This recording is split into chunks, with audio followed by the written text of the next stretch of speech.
alaikum everybody, and welcome to my channel. I was recording one before this, but then I got interrupted because of a phone call. Anyway, the steps that I'm trying to follow, you know, and everybody has their own way of doing things, but the steps I decided to follow, because my old YouTube account had things that were not Islamically allowed on it. And then not only that, I'm like, you know what, I have to get closer to Allah. I need to stop falling into Shaitan's temptations.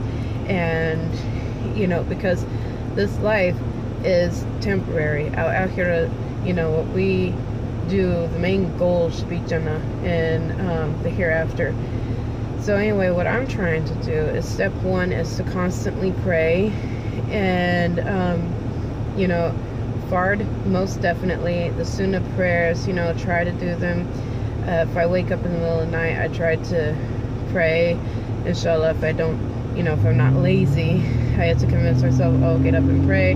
It's the best thing for you. And if Allah wills, then He will let you go back to sleep. So that's number one for me, prayer. Number two, dhikr. Now you can do tusbah, you can do reading, you can read or memorize, recite the Quran.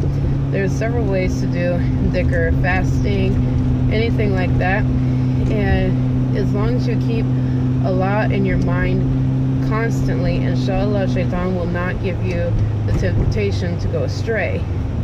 Now this morning alone, I missed Fajr.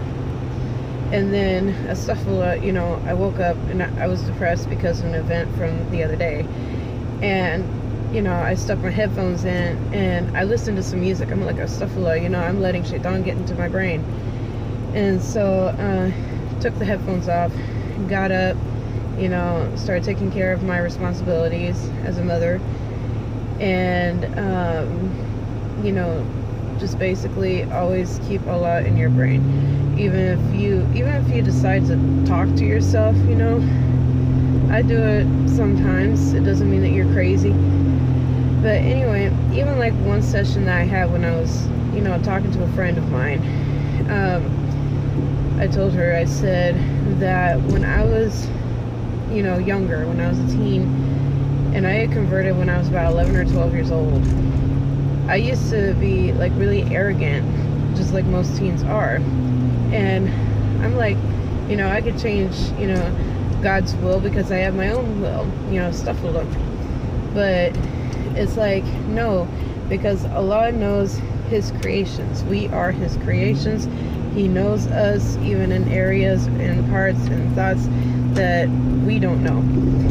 So it took me a while to understand that no matter what choices you make, no matter what's in your free will, everything is already written down on what is going to happen.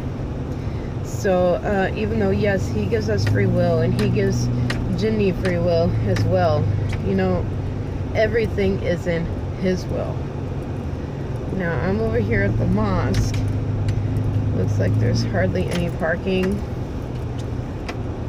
Now this mosque I'm going to is a pretty small mosque, but it's right next to my house.